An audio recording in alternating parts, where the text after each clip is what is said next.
Hey everybody, it's Tieshia, and I'm here for part 2 of our series on how to maximize your goals in the new year. You know, I'm here at a very beautiful place. It's a sunny day, it's a warm day, and I just have this sense of get up and get at 'em. Let's go get this done this year. And that's the overwhelming sentiment that I have when I've been thinking about our time together as well.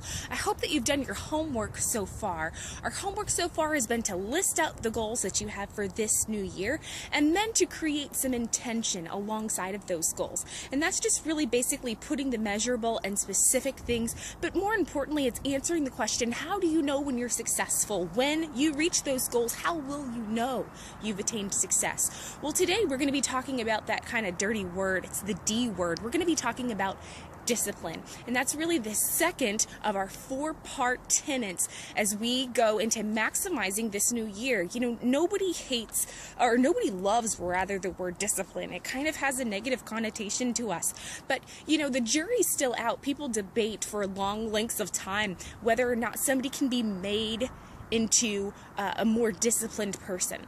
And as a leader, I would say you absolutely can create more discipline in your life. And we're going to take away a couple of the things that even the U.S. military does. You take a young man or a young woman and they're kind of lazy and they're throwing their clothes all around and everything about them is kind of haphazard or lazy. But let them join the U.S. military, any branch really, and they come out with shoes shined and everywhere 15 minutes early. There's something amazing that the U.S. military does, and that is creating discipline. So what can we do to take away those concepts of discipline in our own lives as we journey on this year to try to maximize what it is that's inside of us?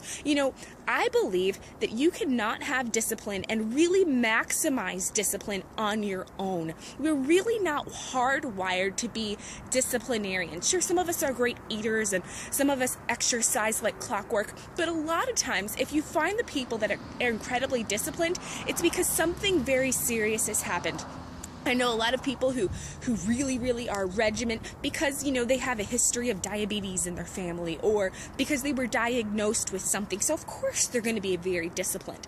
My challenge to you would say, pull out that list of goals that you have now. Pull out those intentions that you have. First of all, first question is, what many steps are you going to take to get to those goals? So if you want to lose those 20 pounds, first of all, what are your benchmarkers? How will you know you're successful? Second of all, what are you going to do to ensure your success along the way? Yeah, all of us want to lose 20 pounds by the end of the year. Maybe some of us do.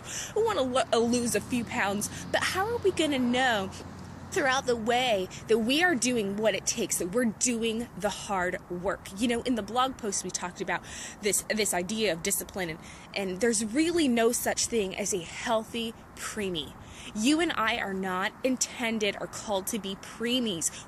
We're called to be fully developed children, fully developed leaders. And that, my friends, is going to take hard work on my part, on your part. Let's venture together. So, whether or not we feel like doing something is really not the answer. It's what are we going to do to set those benchmarks to say, yeah, you know what? Maybe I'm not going to go crazy and I'm not going to go bananas on my diet this year, but I certainly can park this far away from the entrance. I certainly can take the stairs. I'm disciplined enough to do that for the rest of the year.